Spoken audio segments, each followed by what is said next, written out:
foi. Hei oi.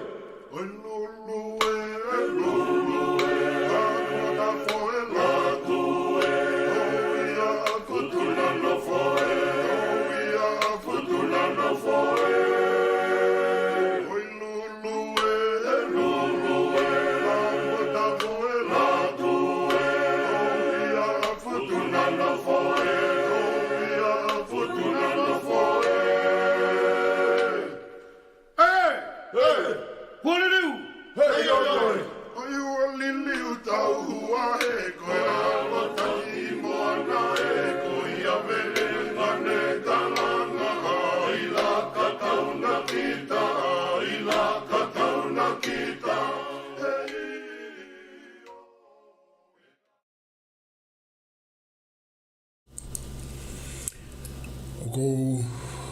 whawapa ke ngāhi tala kotoa pe o e whanua. Ia ko whamalmalo atu e tala malu o e whanua lo tū mo e ako. Ka tā ke hoko ate tau POLOKALAMA ki he pongpong mo ni te koeni. Ko e tahataha mahina ko e pereri. Wa whe māua pe me he Ma'ananga ken pela mo e Ma'ananga Tonga tau POLOKALAMA ko ia i loa ko e Tatalanga i he Lepa o lo au. Pe o ko whaapapa makehe ki e kakai tupu'anga e whanuani. Te whito ke matakari nana wala mo nā pui o ka nau tolu a ken pelani.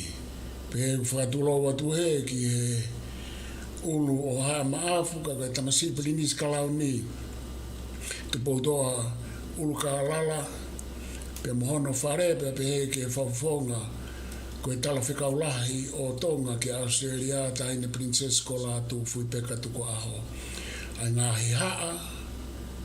ai kau tau whanua whare a matapure, kau taki loto, kau taki me ngāhi. Tapa kotoa pe o au ke whapolitikare. Pe mo Tonga o ku mea mai, me he ngāhi kau vai mo ngāhi turiki o i kolope ku atua e talitali rei ke te mautolo ni kotoa pe. Kai tau te whito a e ku talitali lelei a e whaafe mei Tonga ko e taha ka wako PA i e Filosofia Siamane pe mo e wawanga ko Joh E Fifita i loa pe ko Vafilosika mei Tonga.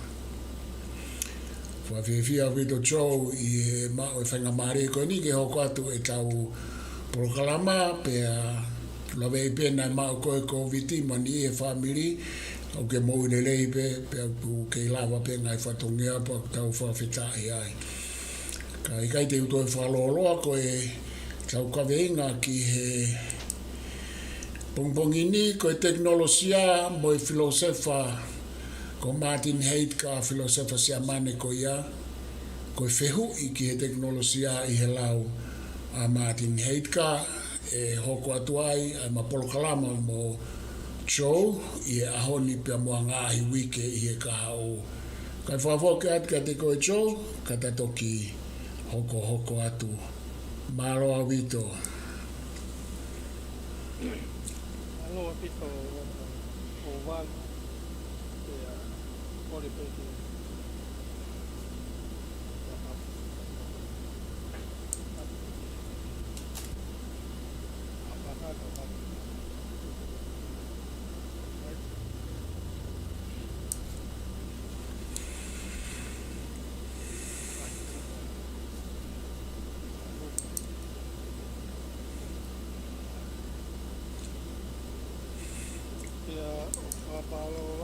Joh ki katake pe Joh o toi ki lea le o lahi mai Joh. Koe sai o pik malo. Koe o wau ka mai a ko anga loa au o mai whainga maari e koen ke whai ai ha. Ala tala noa peke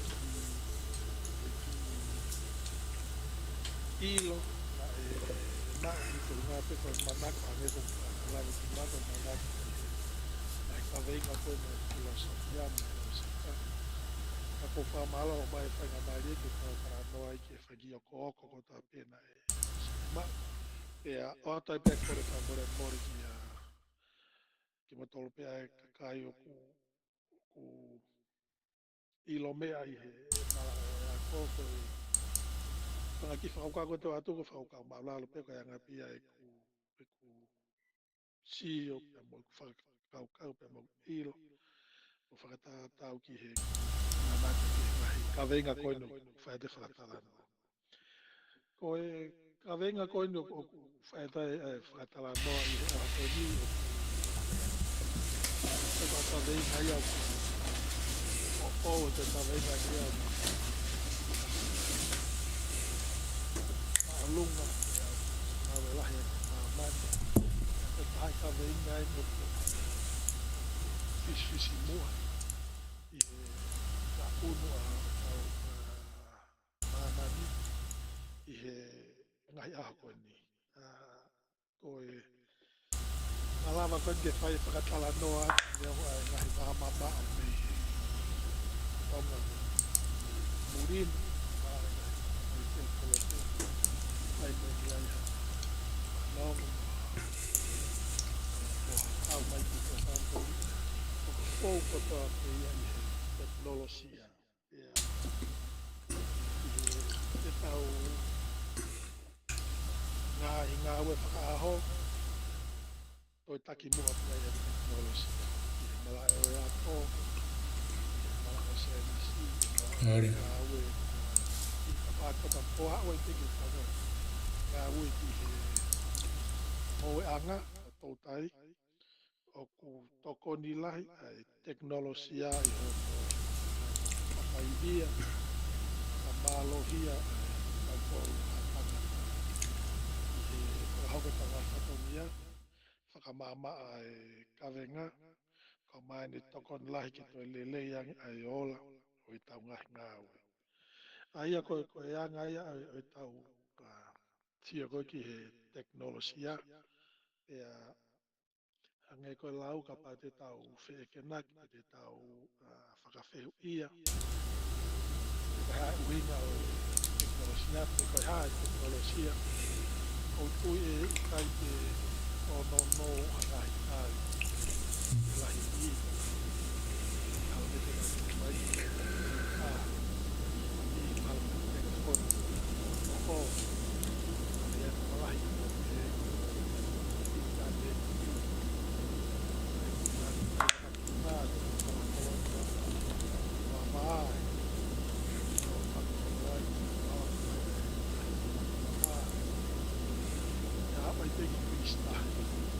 Aia ko kui mahal ko tani pai ko whataha ki tani ake te huku te kai hae Tekinolosia aia he tau sio whanai e a ngā web tau sio sai nisi tana I whaka pai tani hae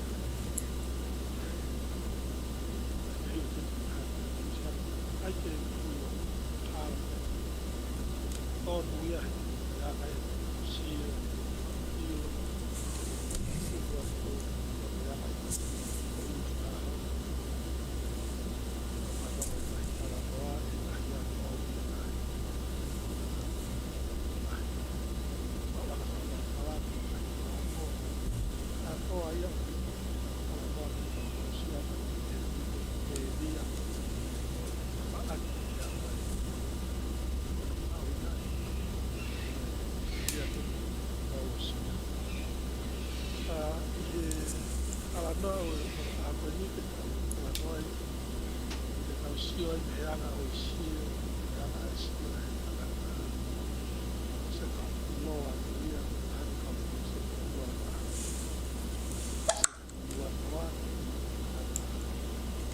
Filosefa Siamane ko Martin Heidegger te kuyo sola de tangata ko ni mal ko populare ane ka tangata Filosefa Ilota ya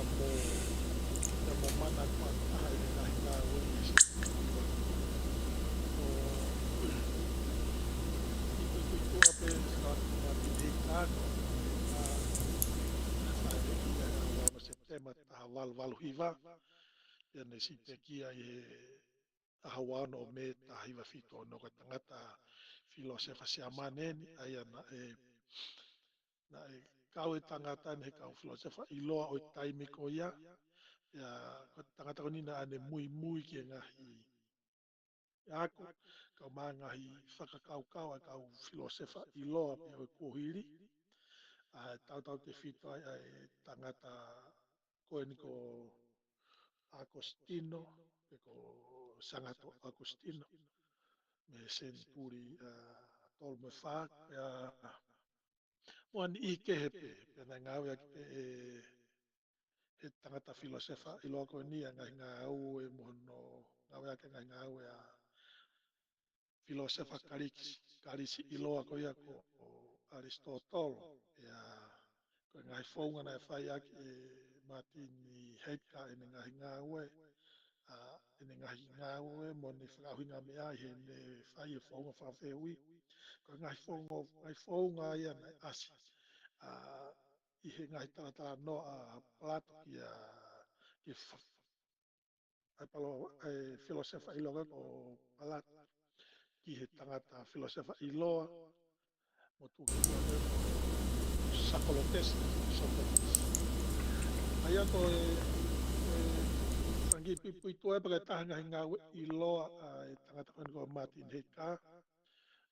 i loa i mamani ko ne tohi ko e being and time ai ko tangata ko ni nai mahuinga ia o pito e tā noa ki he iai o mono kanoloto mono momona o hangi pe ko ka filosefa i loa e he kuohiri aia ko Martin Heidegger na ne ongo e ne mana koa ne ngahi ngawe kana iai pe ngahi mea na hangi mune ki uesia e anga o sio ya mono mana koa ke kakai tokola ko ngai ka tangata ko ni na kau he kau pou mo me mipa o pati ko ia i Siamane na ui ko e pati kau nasi pe o kai ke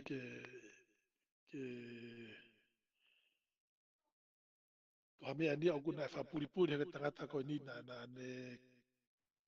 kau ia ta whako ia pa na ia e ne ngai influence lahi e ngai ngā unu a kau pati Siamane ko nei ko nasi kana e kai ke ngā tai whakataha pepa moe ngahi whakaukau a tangata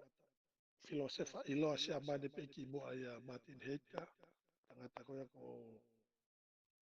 Friedrich Nietzsche na kau ngai whakaukau a tangata ko ia mo i hono ohi mai Martin Heidegger whakataha mo tangata ko ia ko Edmund Husserl na ne kamata i mai ngai whakaukau ki he phenomenology ena kau pe ki ai pe mo me tangata ko Martin Heidegger he toko ni ke ngahi elia kau maa ngahi whakakaukau i loa mo inga ko i na o mai e kau filosefa o ngahi taimi mai ki mua o mai ki ono taimi pa pe ke kau filosefa na asi mai ki mui aia ko ki pui tua no ia o i tangata filosefa ko te tau tala noa ke anga ni whakakaukau o anga i ni sio e mo ni faka'uhinga ki he kaweinga ko teknolosia e ko technology ko kaweinga ko teknolosia i he lau ko Martin Heidegger na kamata ane whaukau i hene whewia pe ko ha teknolosia e hange ko ia tau wha i loa pe ko whanongo ai ko teknolosia hange ko glava nei o gulahi pe tau sio ki he ngahi ko ngahi mea o mai ngai whakakaukau o mai ka ngahi mea ngā ue ko ngai whounga o ne mai ke whai tokonia ki tau tolu tangata pe mo tau ngahi ngā ue ka i hono o ako i pe ko hono tala noa mo Tatalanga i mo whakawhehu ia he tangata ko Martin Heidegger ai winga ai teknolosia. He kai ko ako whakakau wha o e teknolosia. Ka teknolosia ka ngai whakakau pia na e os tala noa mo Tatalanga i pia ki mua he kau Filosefa kuohiri i loa i karisi. Ana os Tatalanga i pento ai tala noa ko e teknolosia. Kana e whotunga kekehe ia moyanga ko e tau sio ki teknolosia o ni whakatatau ki he sio a Martin Heidegger ka te tau toki tala noa te ki ai. I hono whehu ia ko Martin Heidegger ko ko ha e teknolosia. Na ne whakahau ko ai ne kalasi pe ko ako i he universiteta hiwane ni manoa i Siamane pe. Aia na ne whakahauka e ne rea o ne tala noa ai ki he teknolosia. Pea koe kaweinga koe o ne tala noa ko ni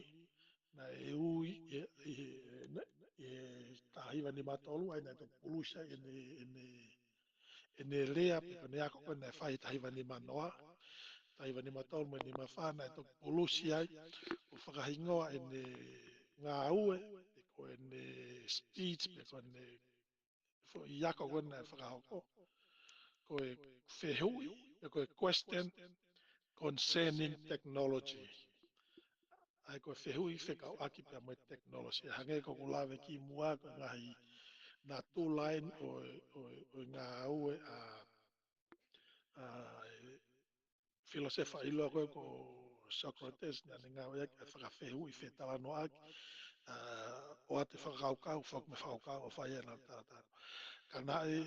whai Martin Heidegger ene kalasko ni Siamane te ni manopa i he tahiwa ni matolu ni mawhana e pulusia e seiko ni o whaiana ne tala noa ke teknolosia. Ko e tahe ngaha i mea mau inga ne tala noa ke teknolosia na ne pehe ka pau tau whi mau ke tau ilo ai teknolosia na ne ngau ke whi ko what is technology. Na ne ngau ke ontological pe ko ta no ki he ko e ha pe moyanga fe ai teknolosia na pe Martin Heidegger ka pau ta fe mau ke tau ilo ai teknolosia ko pau fe mau ke tau o pau ke tau ilo e tau tol ko ha ai essence o teknolosia technology ai ana uhinga Martin Heidegger ke tau te hango siofi whakaloloto pea mo o whaihanga ue whakamatato whekau aki pea mo e kaweinga koen ka koe kai koe kaweinga lahi si whamore more ka koe kaweinga lahi o ku iloga teknolosia ai ana pe hei ka koe teknolosia o ta muta whawau gai koe fo ildea ia o ku whaingata ke whaihano faka'uhinga pa koe ka ki fo i rea whainga fuaka ko rea ku lahi o pau ke whai hono vete ki pia hono o ako i le rei kai lava ke tau wa usia ai uhinga mo mahu inga o e whakakaukau kwen pe koe kawenga pe koe wherea kwen koe teknolosia. I e tau sio ki hono whakauhinga he teknolosia hange koe whakauhinga e Oxford e teknolosia una pepe koe no apply pe ngai ilo whakasainisi ki he ngahi whakaukau whakanga aue. Kai tātau te whito ke ngahi industry pe koe ngahi wheituko whai ai ngahi ngau anga. Aia koe whakauhinga ia a Oxfordi. Ka kia Martin Heidegger koe whairea ko ni o kai ke whai ngofua o ku lahi whau pak whema au ke whai hono vete ki whale rei. I he whakatala noa koe Martin Heidegger na ne pe kune manako mau pe I he kawenga koe no teknolosia paka tangata na manako ke teknolosia ka I hono whaingofua taha pe hono very basic ko o teknolosia. Ai nei sa ia mau pia Martin Heidegger I he simplest form e teknolosia o hange koe ni koe ai ha mala ka pau ke whe mau ke whapipi ka kova papaua. Ai pe ha mala mo foi whao o whaia ke ngā ue. O te hau mo te whakakaukau koe ha mala ai. O e whao, tēnei whai foi ngā ue. Kono whakapipiki ai ngā wāpapa. Pea koe taumu ai, pe koe en protaki ia ke whapipiki ngā wāpapa. Pena ni ngā ue pe whai ngā whakakau whai ngā fua pe koe tangata na e interest mau pia e teknolosia I hene whaingo fuataha. Ko pena ilonga pia he tangata koe nina leila hene nofo hono anga of ki ngai whama pena nofo whaingo fua na very simple la pito ai anga nofo e tangata koe ni ko hange pe ko ne whakakaukau ko ia ki he teknolosia ka I he whakakaukau koe nani o mai hene hanga o whinga ke whakatala noa ke teknolosia I hene essay ko ia ko question concerning technology na ane toki hangai o VTV-Tech ai teknolosia mono ngahi leia ulahi I hanga ane whakaukau ke lawai ke ne hanga mahi noi mai ai teknolosia na ane hanga whako ai o hange oku ta whahake ua pe koe teknolosia o e kuohiri pe mo e teknolosia o lolotonga pe nane pehe o kuia pe hona ki keke kana e whakalufua ko toko ia nane whahako ne tala noa na ia ipe ne manawasi he ne sio ka pau e hoko hoko ato ipe a ngā uno e teknolosia I he halafononga ko e nane sio ai I he taim nane kei mo ui ai na ia e ne uhu mo ne whakaukau e hoko e no whakatuta maki ki he kia tau tolu ai tangata na mo e tau whaiwhanonga ko ni he foi mamani ko ni. Mahalo pena tupu e ne sio mo ne whakakaukau pe he na influence e ne sio ki he ngai mea na hoko I mamani I taimi ko na ia ko I he whaufuai I he lolotonga mai e tau hono ua mamani na la toka mui mai ai pa whakataha mo ne sio ki he whakasosia to no tau I o Siamane na ne sio ai ki he ke ngā unu hake ka teknolosia I aho ko ia ai asa ka ngahi mea tau ai ngahi tanke tau o nau whakaauha a fukonga alahi o Europe I tau honoa I kai ke ngata ai ne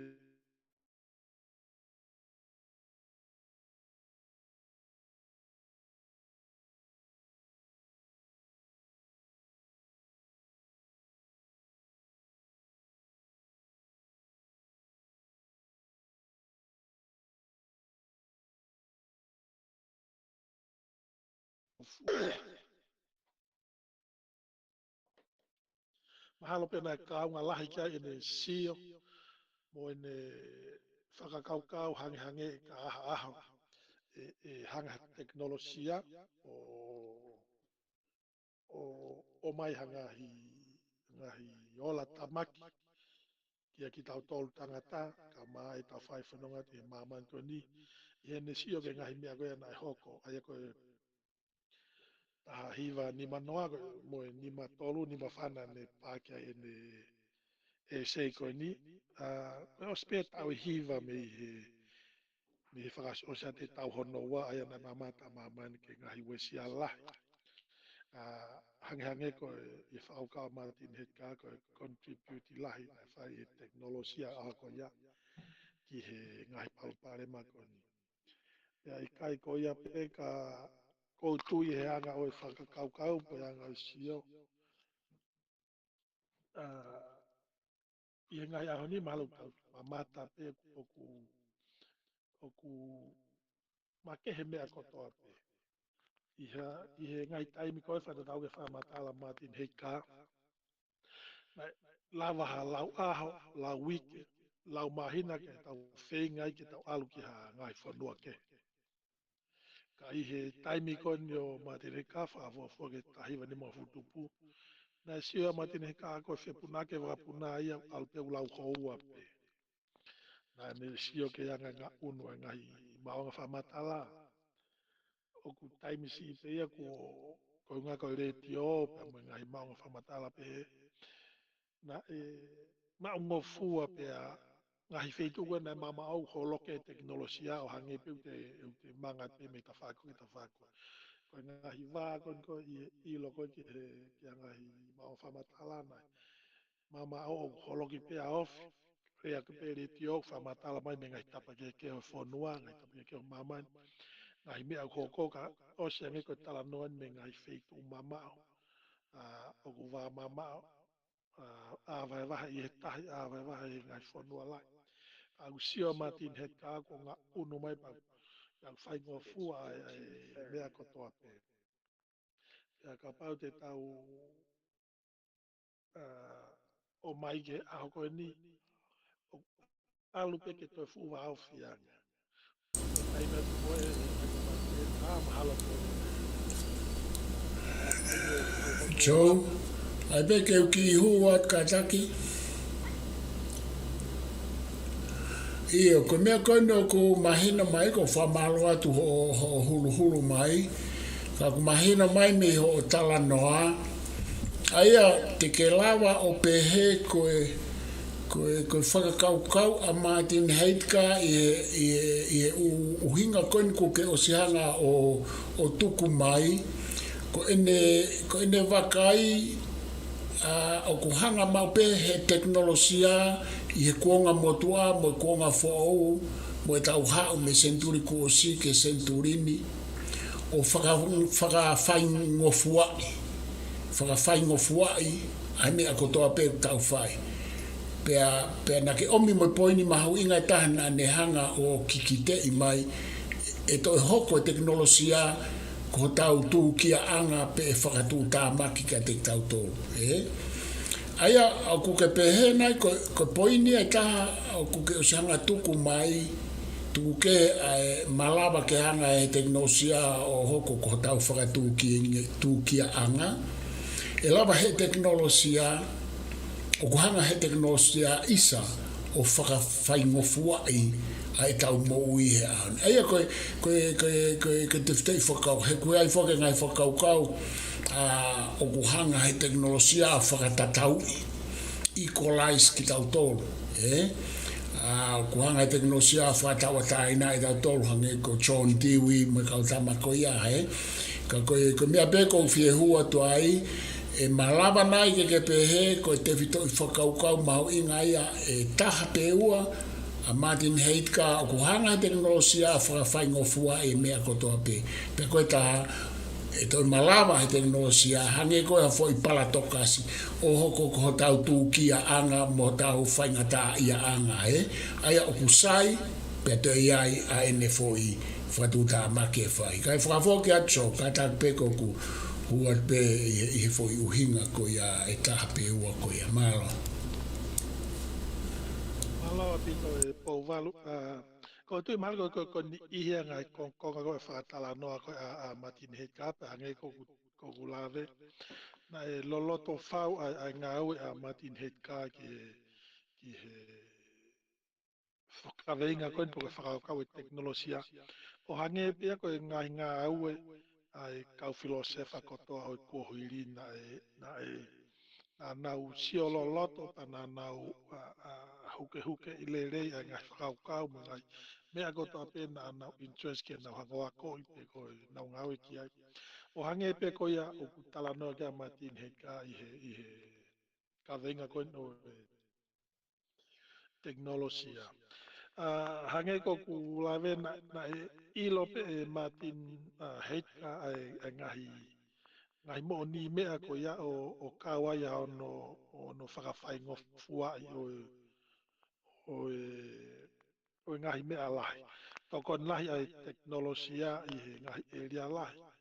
O kana ko whakakau kau mahana e sioga Martin Heidegger na ne critique ko teknolosia ko fu over. Fulahi ya aluia ke tau no nofo ke tau toluia ke ke ke ke hange ku tau fu whakawhalala pe a mahalo ke tahe ne ngahi iri fia pe ko ne ngahi whakaukau na ia hataimi ko pule i he teknolosia a ki tau toha tangata. Ka koho no moni i he taha ne ngahi interview a Martin Heidegger na ne sio ke ngahi ngā unu ko ia o hange ko ia ko whakatala noa e powal. Na ne sio ai ki he whaingofuange ko ngā ko teknolosia ai a whewhanonga a ki whaingofuange taimi o ku wahataha ku whemau ke whatokanga kia ki whaemau waweang hono taimi ke ave ko e ko e ko ngahi mea kotoa pe ngahi mea whetuna hange ku mama a whea a ki holo ngahi koloa me ngahi whewhakatau a ki to e whaingofuange aia ko taha pe ia ngahi konga o teknolosia o kune tokoni ki he whakawhaingofua iane. Aia koe mea mahino mai e Vafilosika kataki kau ki huatu. Aia koe poini o ku asmai mi ho tala noa i ne wakai, koe ne tokanga ko ne hanga whakawhaingofuai. Ka koe whakawhaingofuai ko ia e alu o futotua. O ova, aia koe pea e hokorewa, ai kau alu me he whakawhaingofua me poini ko ia, ki poini e alu o fuhulutua, ai mea e whai he teknolosia ka tau tolu pe e malawa rewa ke ne uesia ki tau tolu. Aia koe o ku tonu pe e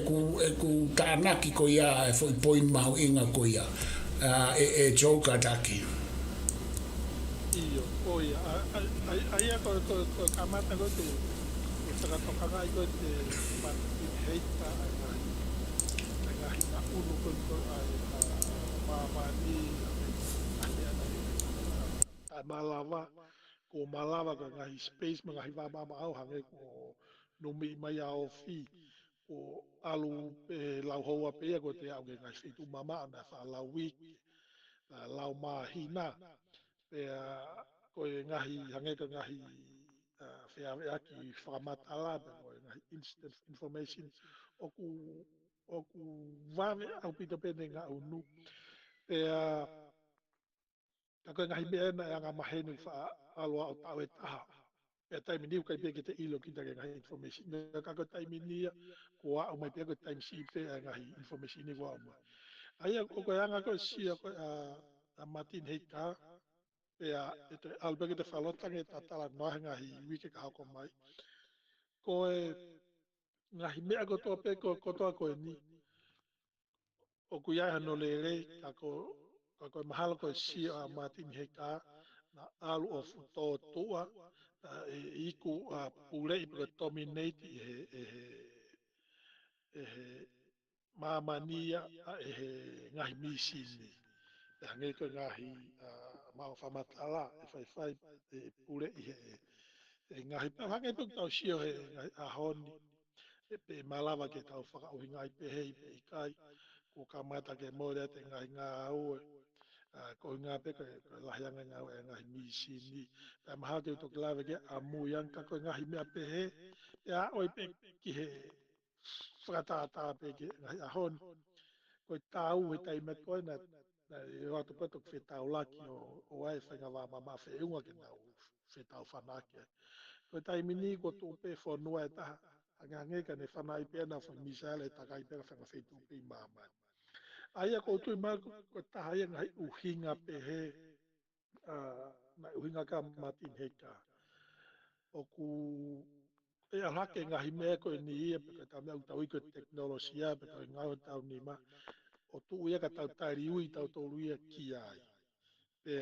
hange ko kulau ko Martin Heidegger sa ia pe ia teknolosia in its simplest form. O mai ki fo i wha mo ki hamala ke wano tuki ake lai kapa koe.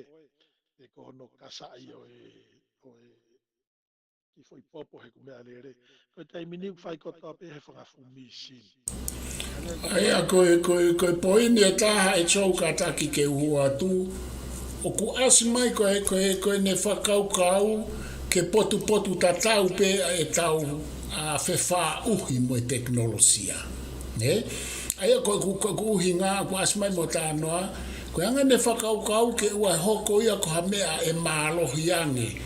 Pe potoangi a te tau tolu. Kai hoko pe koe mea ke tau ngā oe aki iha whaunga o ku whaingo fua pepe matango fua o i kai ke fihi.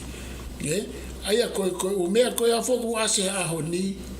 o ku mooni au pito koe ne uki ki tea nau as mai e tau mooni a he aho ni koe AI hange koe artificial intelligence. Koe mea kotoa pe, ko robot ngā wea ki he tau. O ku pure i tau tolu na e uhinga a Martin Heidegger koe whakatokanga, mihi o tala noa. Ke tau lava o pure i, pe tau ngā wea ki pe koe mea kene tokonia ki tau tolu. Kai koe mea kene pure i ki tau tolu.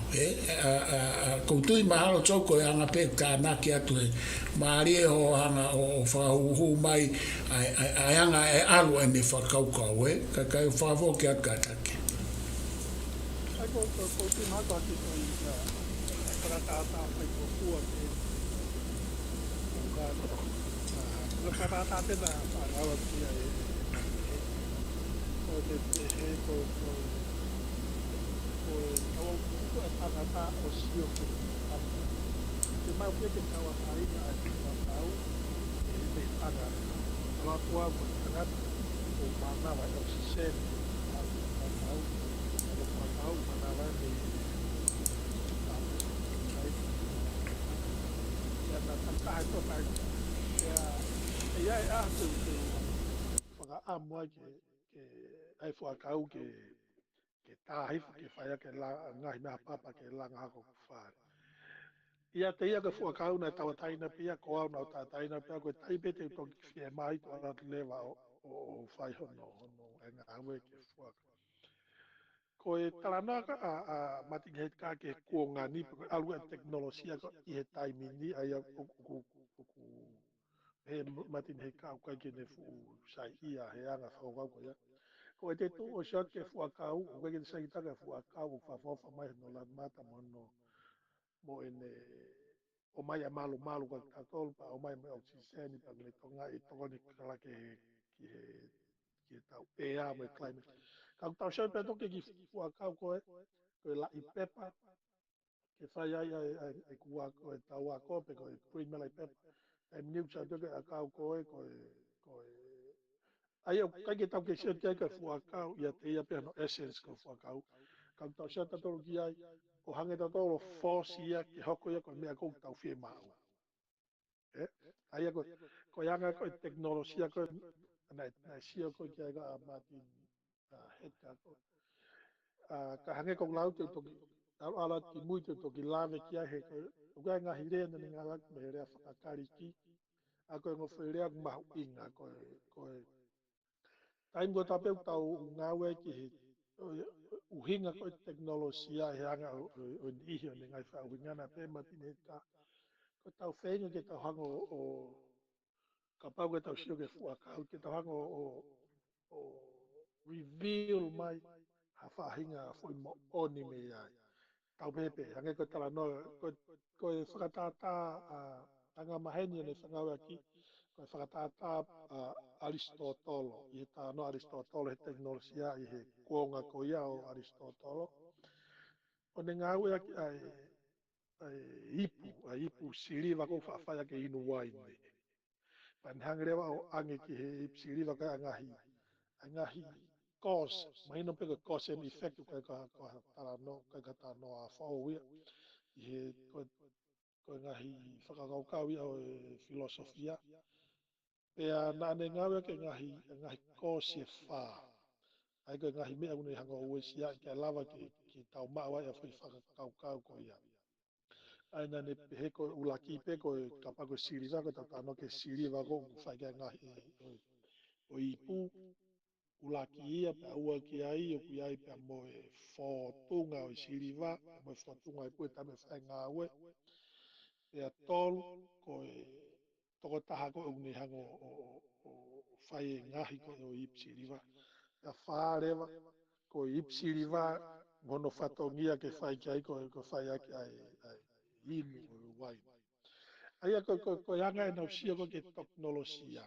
Na e whengawe aki leire ngahi mea ko nipa ko pau ke nau whekau ngā. Ka lawai ke nau ngā unu. Pea me he whai process ngā we. Ke nau au ki he whai a ola. E ko e whakakau kau na whai e whai ngā we ai ko ipu.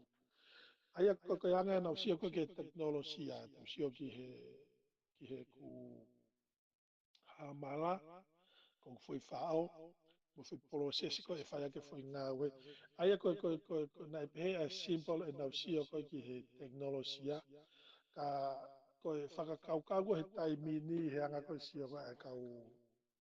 Martin Heidegger. Pe ko yanga ene sia ki ke tuu ko he taimini. O ku tau whenga tau tolu ia ke tau hanga o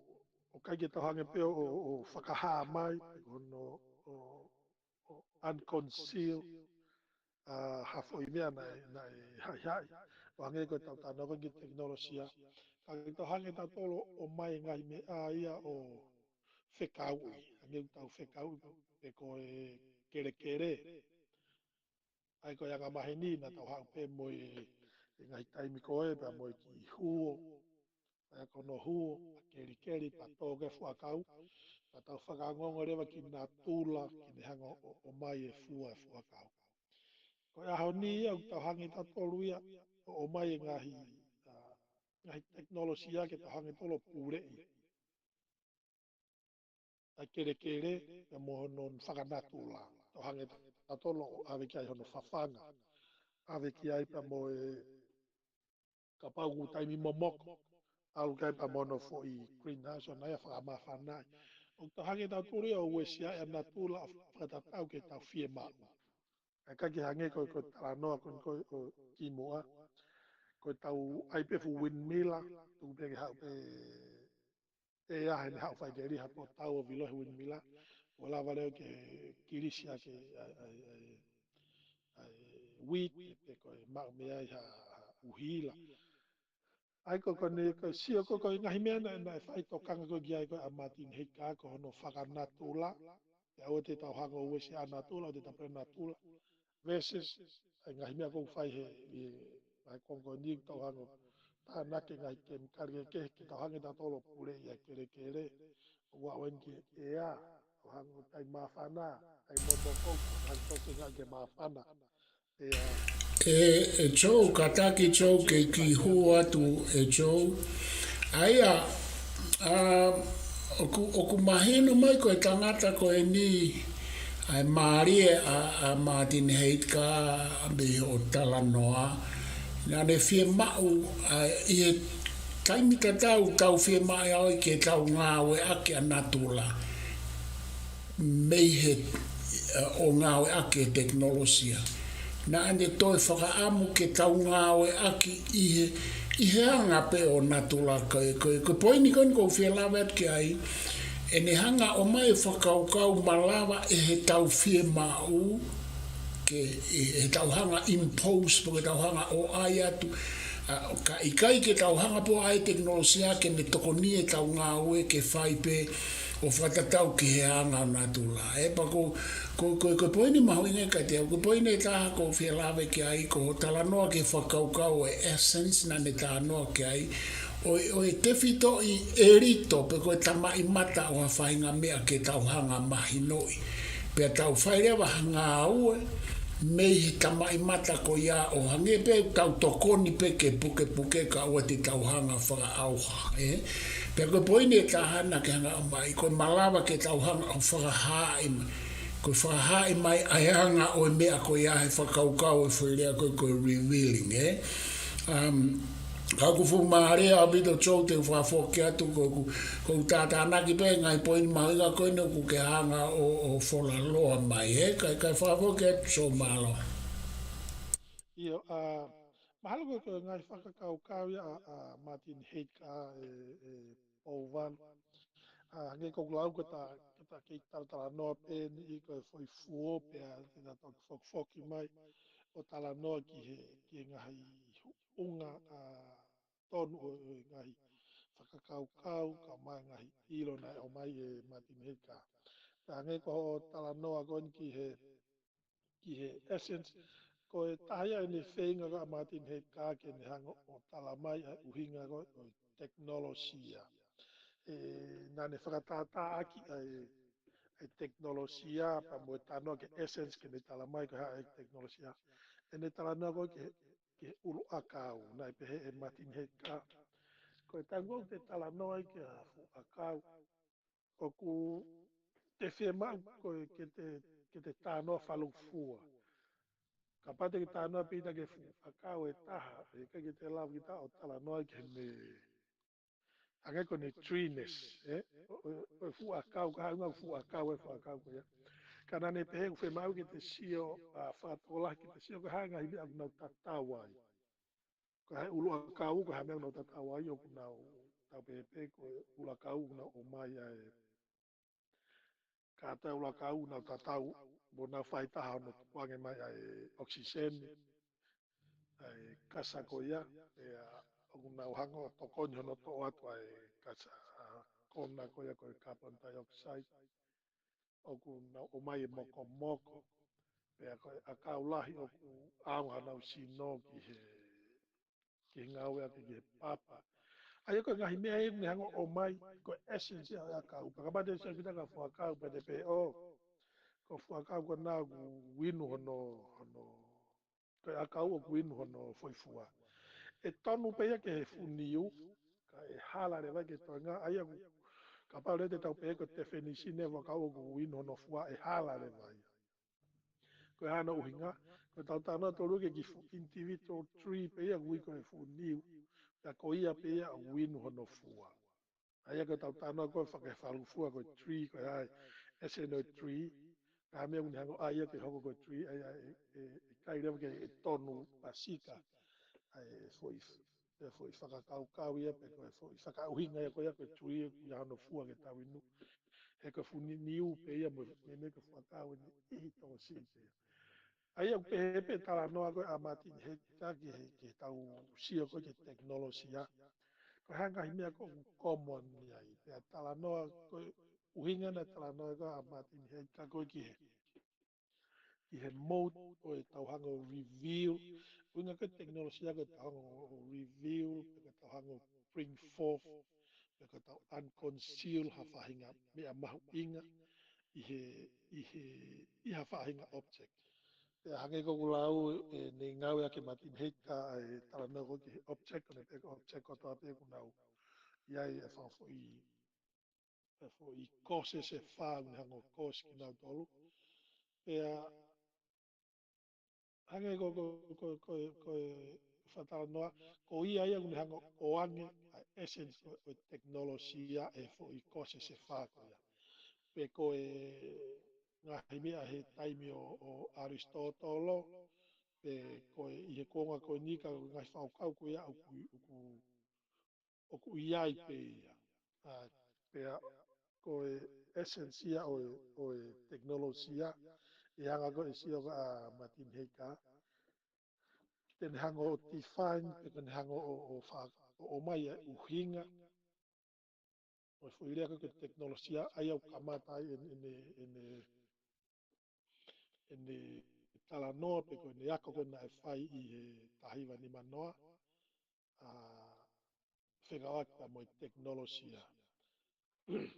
pe a koutu o walu ko ka ngai whakakaukau lalahi ia whekawaka mo teknolosia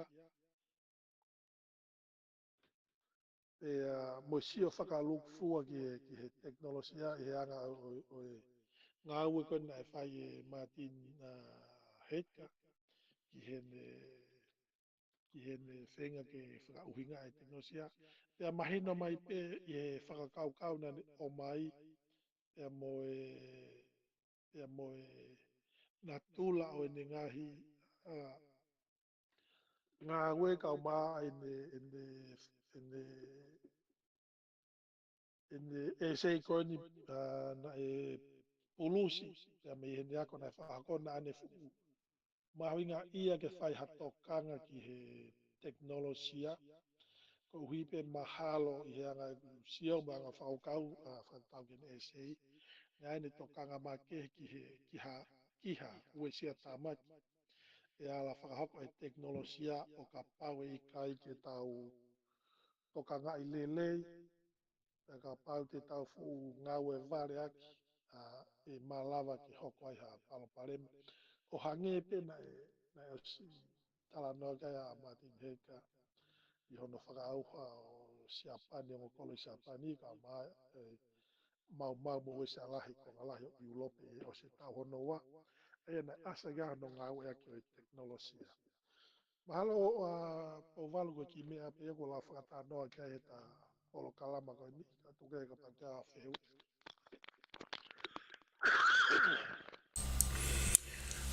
Malo apito e Vafilosika Joh pakoutui o ku mahina apito ai whakatoka mai e whakaukau ko ke whai whekauaki pe mo e Filosefa Siamane kona Martin Heidegger i hene whakaukau ki he Tekinolosia. Ko tu fe unga ia ki Tatalanga mai na bito o anga ko whakatoka mai te toi whakaukau e whaunga pe ko tu ko ta hoko atu hange ko Talanoa ko ke whai te ke toi whakaiki mo toi tānaki mai e ngāhi mea ke teke mo pouaki aki ai u whakaukau ko e ni ka ko tu ko atka te koe ko ke te aha ku whehui ko tui ko e tānaki pēnā ku whai ane nai mo e whehui ko ia a wheunga ia ka koe whakaukau maari au pitoeni ke la e tanga i POLOKALAMA ke tato sio ki ai he koe tangata eni hange ko whakatoka mai ho whakaukau i he kamata koe kau eni e Filosefa o ngongoa i mamane senturi ko o si ene nofo ki he viritaki ki he ngai te toi whakaukau whamaman lai o whawhekauaki ki he thinking ki he whakaukau ki he wawanga mo ha e tau ngāhi rea koe ka kune hanga whakatupu ki tau tolu ki tau whakakaukau mo tau sio ki he Tekinolosia koe o mea koe o sanga ko whorai mai koe lahi taha pe koe kotoa ngahi mea koe au tau whamoni e tau toro he ahoni ka teke hoko atu o whakaukau mo Talanoa i hono pātolo aki mai pia mo hono toi whakaiki mai pa ku whawhiawhia apito ai teu ma ngā ue ke whai mai ki whakaukau koe ni whekawaki mo Martin Heidegger ka te tuko atu e Vafilosika te aha mea o ke whama tānaki mai mo whama popo aki koe ni ku tāta iki ai tā iwa mo iwa ai tā malo apito. Io malo apito o vale ma ki ko tui malo koe o ta mau inga pege ki lave pe ki ai ko Martin Heidegger o kai ka tangata whai ngō fua ko e tahane kau tangata o ku fifili ki pe kai o au pe kau Filosefa toko lahi o ngai pongko ia mo ki mui mai pe au pe kau kakai iako toko lahi whenga ke whai e nau ngahi iako mo whatotolo whakakta me ngahi whakakaukau i tangata koe ni o ku nau tala mai pia mea tatau o ku whai ngata apito peke whai hano whenga ke vete ke ngai whakakaukau ai tangata koe ni pe kono whenga ke mahi noi tatau pe ni tohi i loa ko ia koe being and type pea moe ne whakakaukau kon ki teknolosia ai au ku pau peke whai te ako lahi mohono lau lahi ngahi ngahi whakakaukau. Ka ui kai ko tangata whaingofuan i hene ngahi ngā we ko toa pe. Pe au tup me ai ai taimlahi. E whai e kakai tō lai whinga ke whai ono whakauhinga i mono interpret ne ngahi ngā we. Pe ni tō lahi o kunau i ko whai e whakauhinga hala. Pe tō lahi o kunau lawa pe o mahi no i ka kono mo ni. Ko tangata kon ko Martin Heidegger na lahi hono criticize kakai tō lahi ne ngahi ngā we. Pe mahalo pe ko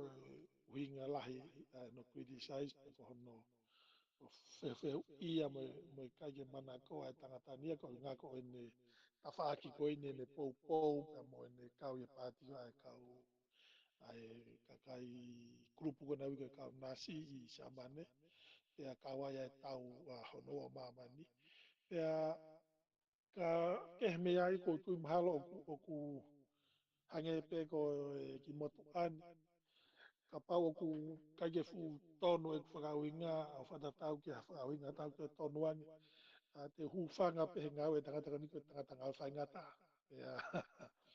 te ufufi e maula hewe to pe mo toko ni ka pangata wane toko ni whekawaki pa mo ngā we ko ni ai tangata ko ni ki he ne whawheu ia ia mo ne whinga ke whakamatala ia Tekinolosia ka ko ia kono mo ni pe ia ko mako whakaos pe ia tara noa ka pa u whaingata ano mai noi ko ngā e tangata ko ni na e whaingata ko toa pito pe ia ko kei tō lahi pe ka kai mamani ko kau poto e malawe a kou nau kei whenga ke vete vete ke ngahi whakakau kau koin a Martin Heidegger ta tau pe ne tara no ke being in time ka mai questions concerning Tekinolosia ka koutu imhalo pouwalu ko ngahi kuonga pe ia te ulawa tara no ki ai ka toki hoko atu i ha POLOKALAMA i he kahau ka pau i te mawhainga maari Maloa pito.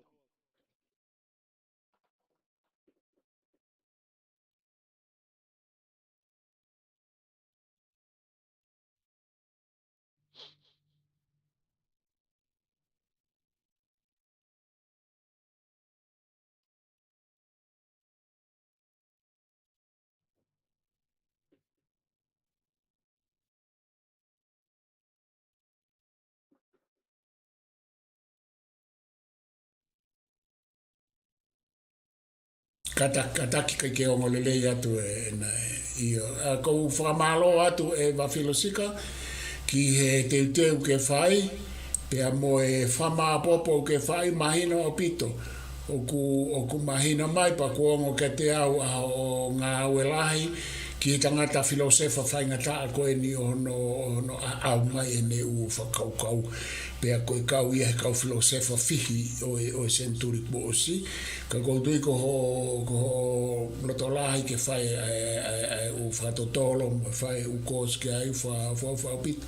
Pea ku whawhiawhia ke kamata wahe mai koe ke ngata pe o whatotolo mo ngā whao ke ai ka wahe mai. Ki ho tau ka ngā ke nau inasi ai he tokoni. He tokoni e iai peni ihi, pe iai peni ai kulupu e mahu inga maari e mua aunga ke te kinau tōru. Ka kusaia ke tatau ai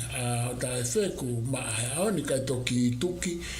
O whalai at kati koe malo apito tau hilelei ai pe hoko at ke sairere koe mahu inga COVID ke te lava o sairere au pito. Kataki he kuiai ai whakaukau a long COVID koe malaba ke mau hawhai ngā langa mahaki me kita i he COVID ka koutu i pēte ke tokanga ke mea koe ke ua mau koe he long COVID pe ke whanau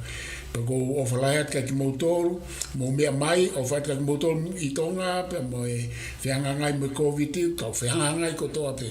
ka koe mea ke tau whenga pe a hoho koe tau whiao pe mo e vailas koe ni hene maa furi olo e chou mahalo a pito hoko atai pe o sa wike ua pe tolu me heni ka toi foki mai ke hoko atu ai ta POLOKALAMA Tekinolosia mo Filosefa Martin Heidegger ka mahalo a pito ia.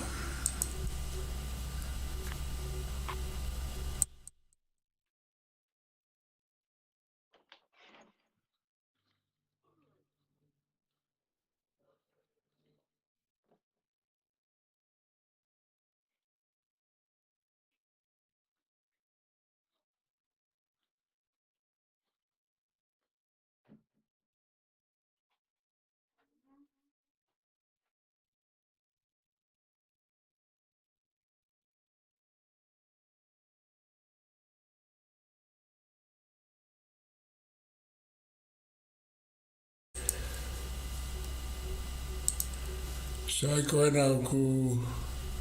kauos Joh. Joh ke keihena.